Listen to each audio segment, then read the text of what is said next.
Isang street-level drug pusher ang naaresto sa isang search warrant operation sa Barangay F. Magallanes, Masbate City, alas 7:45 ng umaga nitong Lunes, April 21. Kinilala ang suspect na si Levi, hindi tunay na pangalan. 46 anyos, isang electrician at residente ng nasabing barangay. Nakumpiska mula kay Levi ang 10 large-size plastic sachets, 3 medium-size heat-sealed sachets, 2 small-size sachets na naglalaman ng hinihinalaang shabu, at isang maliit na plastic sachet na may drug residue na may tinatayang timbang na 80 gramo at tinatayang nagkakahalaga ng 544,000 pesos. Ayon kay Police Captain Strella Torres, tagapagsalita ng Masbate PPO, matagal nang minamanmanan ng suspect dahil sa pagtutulak ng droga.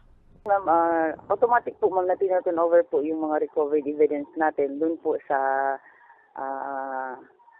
pagtapos po na ma-return po sa court ng issuing search warrant, tinaturn over na po siya sa sa Provincial Crime Laboratory po for qualitative and quantitative examination.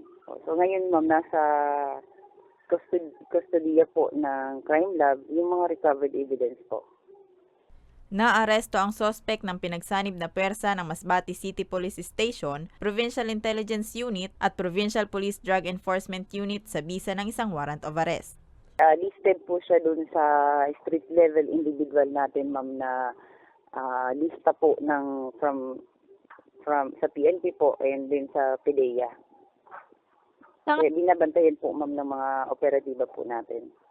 Kasalukuyang nasa kustodiya ng Masbate CPS ang suspect at mahaharap sa kasong paglabag sa Republic Act 9165 o Comprehensive Dangerous Drugs Act of 2002. Para sa mga balitang Tatak Bicol, Rose Bilista.